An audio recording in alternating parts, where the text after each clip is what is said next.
Hello, hello, c'est Hélène, j'espère que vous allez tous très bien. On se retrouve en ce 1er novembre pour parler bullet journal. Je vous avais proposé il y a quelque temps une vidéo pour vous annoncer que nous allions travailler ensemble sur le bullet journal. Ça fait quelques années que j'en fais et j'avais franchement envie de m'y mettre. Donc vous voyez que j'ai fait une prise de notes, j'ai sorti tout mon matériel et cette première vidéo va être plus une vidéo blabla pour vous dire quel est le but du bullet journal, quelles sont les pages essentielles dans un bullet journal, quel matériel on peut utiliser ou que j'utilise et quelle déco on peut y faire. Donc tout d'abord, quel est le but du bullet journal? C'est tout simplement un outil pour s'organiser toute l'année. C'est l'outil dans lequel vous allez pouvoir assembler tous vos carnets en tout genre. Tous vos carnets de brouillon, tous vos post-it, tous vos feuilles, excusez-moi, tous vos feuilles qui sont éparpillées un petit peu partout. Vraiment, vous allez pouvoir y mettre tout dedans pour toute une année. Petit 2, c'est un outil pour se détendre et laisser parler sa créativité.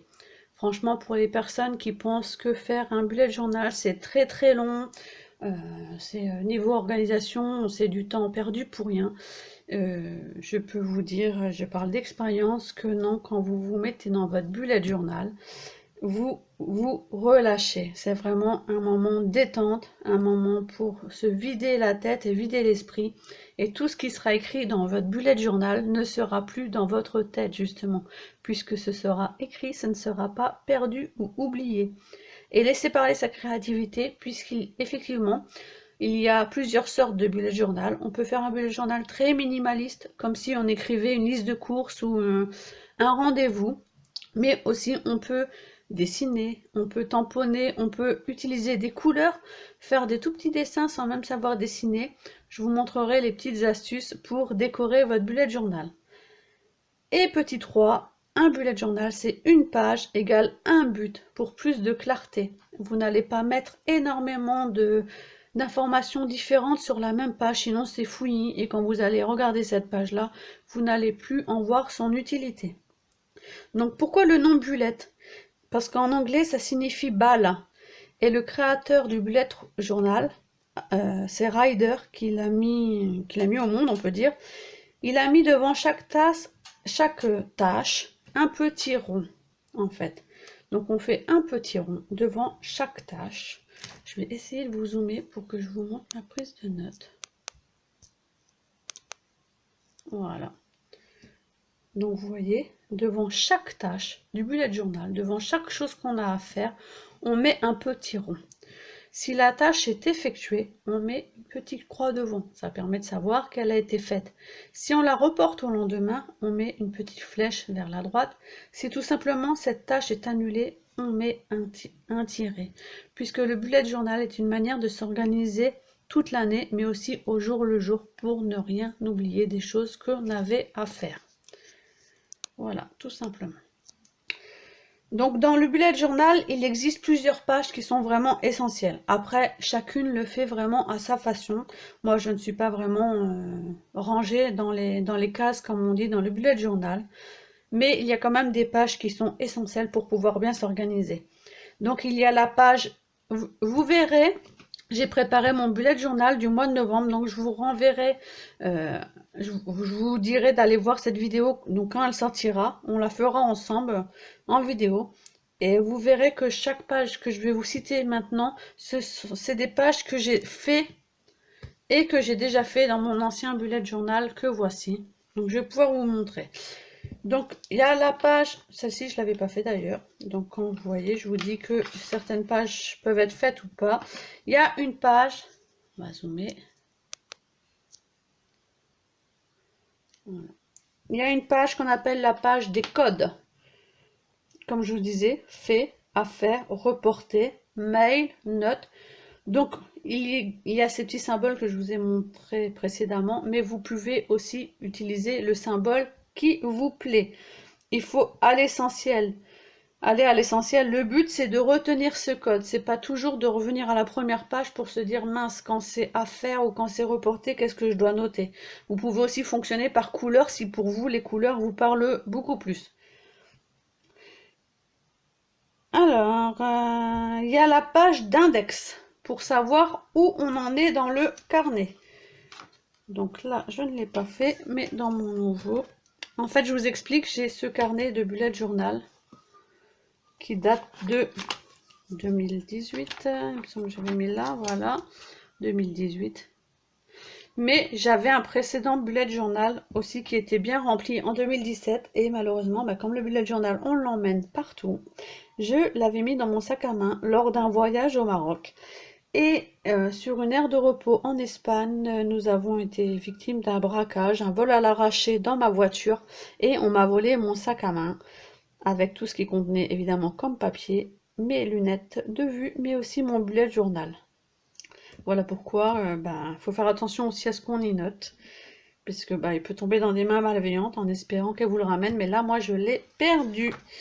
Donc je vous disais, il y a la page index, donc je l'ai fait au grand papier, mais je pense que vous allez pouvoir voir, voilà. La page index, ça vous permet de dire page 1. Par exemple, vous voyez Hello Novembre. Si je vais à la page 6, tracker YouTube et Instagram, vous voyez que je peux directement, en regardant mon index, comme un index dans un livre, je cherche telle page pour par exemple noter mon sport, je sais que je vais à la page 4 et en bas des pages, vous notez vos numéros de page tout simplement.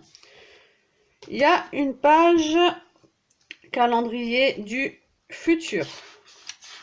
Normalement ça a des noms bien plus compliqués, mais moi j'ai mis des noms beaucoup plus simples. Donc là par exemple, vous voyez mes rendez-vous de janvier, février, mars, avril, mai, juin. Et la deuxième page, juillet, jusqu'au mois de décembre. Et en haut du calendrier, vous voyez que j'écris les jours de la semaine. Pour chaque mois, j'écris tous les jours de la semaine en chiffres. Et moi, je fonctionne par code couleur. Donc là, cette année-là, j'avais choisi de mettre en valeur les anniversaires, les rendez-vous médicaux, les rendez-vous école et les rendez-vous perso, scrap, rendez-vous ou choses à faire. Donc vous voyez que d'un simple coup d'œil, on voit, je vais arrêter de bouger parce qu'il a du mal, voilà, on voit d'un simple coup d'œil, et ça permet par exemple, nous sommes au mois de novembre, et vous allez avoir un rendez-vous, par exemple ophtalmo, qui est dans 6 mois. Il va bien falloir le noter quelque part et ne pas l'oublier. Et on revient, on compte et on note son rendez-vous. Les rendez-vous, par exemple, là j'avais rendez-vous orthodontiste. Ça se donne quelques mois à l'avance. Donc voilà la page calendrier sur l'année. Vous avez ensuite la page mois. Passe après l'année, on passe au mois. Donc vous avez une page de garde. Donc comme vous voyez, c'est possible de dessiner. Là c'est juste tamponné, hein. Je ne dessine pas, je suis nulle en dessin. Et chaque mois,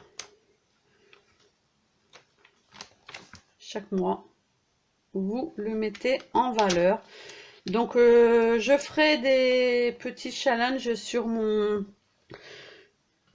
groupe création et récréation. On va mettre en place le bullet journal et il y aura des petits challenges par rapport à la page de garde et aussi aux pages. On s'entraînera ensemble pour faire les pages intérieures du bullet journal. Donc vous remettez le mois, les choses importantes. Après c'est vous qui voyez les choses qu'il y a à faire. Il y a plein de choses à mettre dans cette page de mois. Ensuite, il y a les pages, tout simplement après les mois, il y a les semaines. Hein. Ça se décompose un bullet journal. Voilà. Dès que vous avez quelque chose de prévu dans le mois, on le remet dans la semaine. Le mois, là, je ne l'ai pas détaillé, mais vous pouvez aussi, comme au mois de mars, vous voyez. Donc, inutile de faire des grandes cases. Vous mettez un rendez-vous et vous le reportez à la semaine. Donc, ensuite, vous décomposez vos semaines. Logiquement, un bullet journal ne se fait pas à l'avance, mais moi j'aime bien préparer mes pages semaines, voilà, à l'avance, comme ça on peut voir direct s'il y a des choses à prévoir, s'il y a des choses à y noter.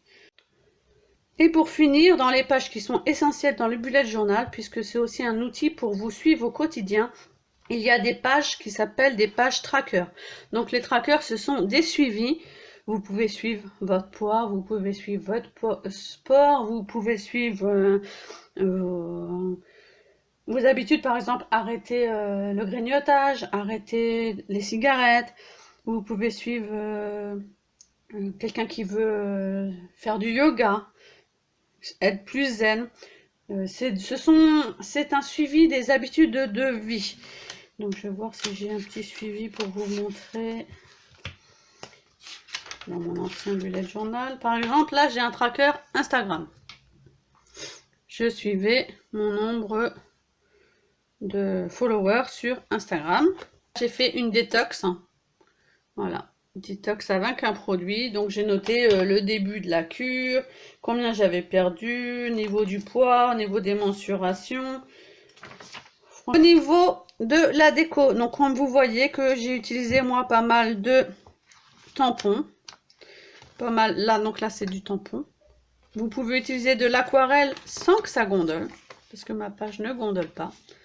Vous pouvez utiliser des stickers, vous pouvez utiliser des feutres et vous pouvez dessiner vous-même si vous êtes très doué en dessin. Là, ce sont des tampons avec des feutres. Donc on peut faire vraiment des jolies choses dans son bullet journal sans que ça transperce.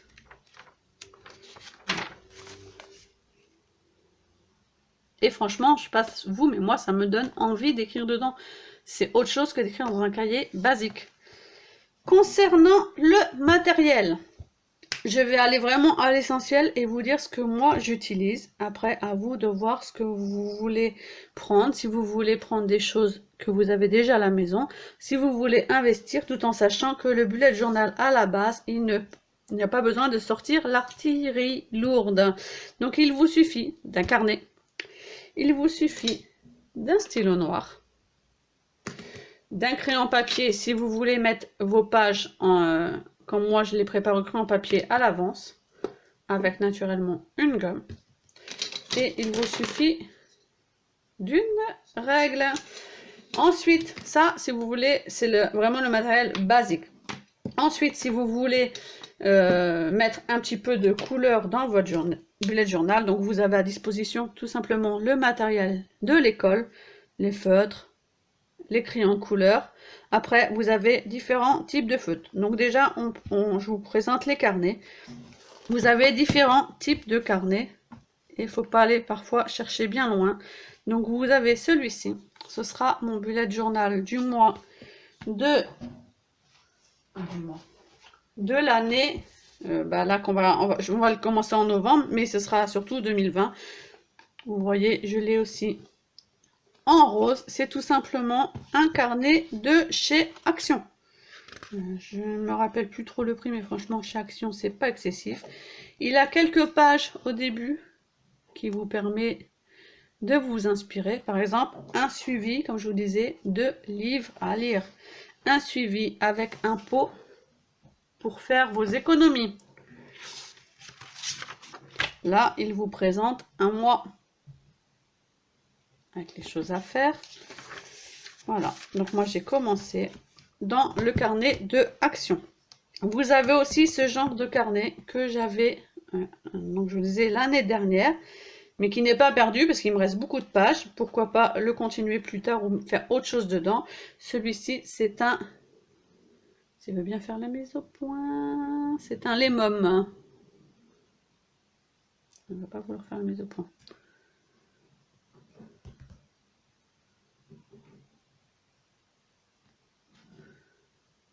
Il va m'embêter en fait. Il veut pas, donc je vous écrirai le nom. Celui-ci, c'est un Lemom. C'est exactement le même nombre de même principe. Ce sont des pages. Et vous voyez, ce sont des pages avec des petits points. Tout comme le carnet d'action que je ne vous ai pas montré. Ce sont des pages avec des petits points. Il y a énormément de carnets sur le marché. Il suffit de taper sur internet carnet bullet journal. Vous allez en trouver énormément.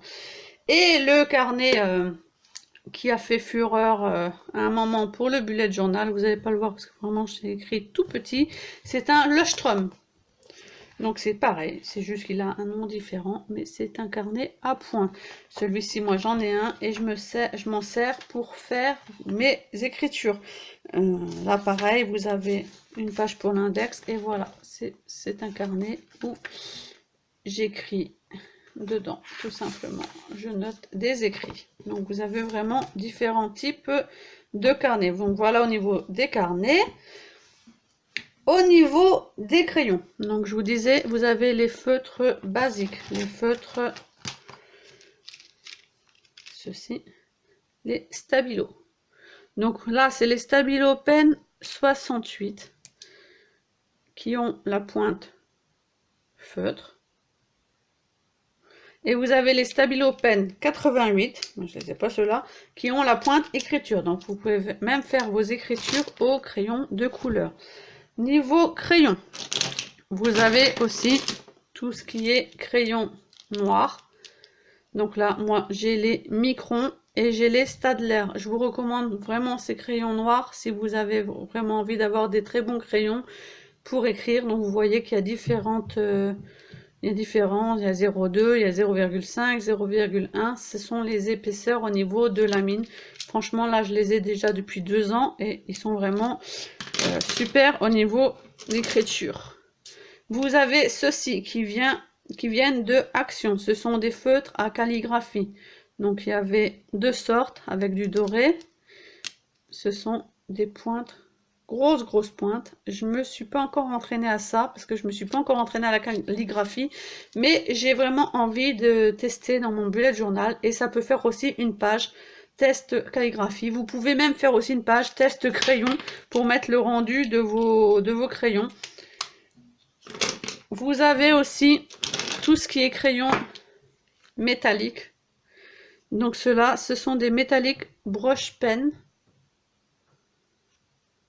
Il me semble que je les ai eu à Action aussi, ceux-là. Je voudrais pas dire de bêtises, ça fait un moment que je les ai. Donc vous voyez qu'il y a différentes couleurs. Et la pointe, elle est comme ça. Ça, c'est super pour colorier et aussi pour faire le tour de vos cadres. Et ils sont métalliques, donc ils sont scintillants. J'ai aussi ce type de crayon. Ce sont les Touch. Ceux-là m'ont été recommandés par une personne qui fait du bullet journal, qui est assez connue. C'est Marlène Arts sur Instagram. Et elle utilise beaucoup cela pour faire de la calligraphie. Donc c'est une pointe pinceau, mais une pointe, elle est dure. Et vous avez un petit choix de couleurs, dont le noir, qui est très pratique aussi pour faire l'écriture. Donc ça aussi, c'est pour la calligraphie. Et vous avez ceci, donc je me sers aussi. Comme je vous disais, c'est les Staedtler, c'est la même marque que ceci. C'est les Staedtler, mais ceux-là, ce sont des Staedtler métalliques. Donc en fait, oui, j'en ai... non, ceux-là, non. J'en ai pas mal, mais comme je vous disais, à une époque, je faisais énormément de bullet journal. Et je participais beaucoup... j'étais abonnée à une box bullet journal. Donc dans la box, chaque mois, on avait des crayons. Donc du coup, c'était... franchement, c'était Créa Bugeaud. Et je pense qu'elle continue encore. Donc ça valait vraiment le coup. On avait des crayons à tester. Donc c'est génial. Donc ceux-là, ce sont des métalliques marqueurs, une pointe feutre basique. Et ils sont métalliques en fait, comme ceux-là. Voilà, pour donner de la couleur dans vos bullet journal. Et il y a aussi cette marque de feutre qui est très connue, donc j'en ai que 2, mais qui sont super. Ce sont les Faber-Castell Pit Artist Paint. Donc j'ai le noir, qui est très utile. Donc ce sont aussi des points de feutre pinceau. Donc les points de feutre pinceau, pour les personnes qui n'en ont jamais utilisé, ça peut paraître bizarre au niveau de l'écriture au début, parce que ce n'est pas un crayon avec une pointe feutre ou une pointe bic, hein. Mais au niveau de la calligraphie, franchement, c'est des feutres pointe pinceau qu'il vous faut. Après, à vous de choisir la marque qui vous plaît. Autrement, vous pouvez aussi utiliser du masking tape et des tampons, tout simplement. Les encres qu'on a aussi au niveau du scrap, les aquarelles, les liquides watercolor. Vraiment, il y a plein de choses pour les bullet journal. Et pour vous aider, vous avez aussi des livres. Moi, j'ai 2 livres d'une personne qui est très connue, qui s'appelle Powa. J'adore ses livres. Vous pouvez la suivre sur Facebook et sur Instagram. Donc, il y a mon cahier Bullet Journal qu'elle a sorti. Et il y a mon cahier Mes 100 modèles Bullet Agenda. Et celui-là, il est aussi génial. Voilà, j'espère que cette petite vidéo vous aura plu. Et je vous dis à bientôt pour qu'on fasse ensemble le mois de novembre. Mais ce sera certainement plus parlant de le faire ensemble avec vous. Bye bye.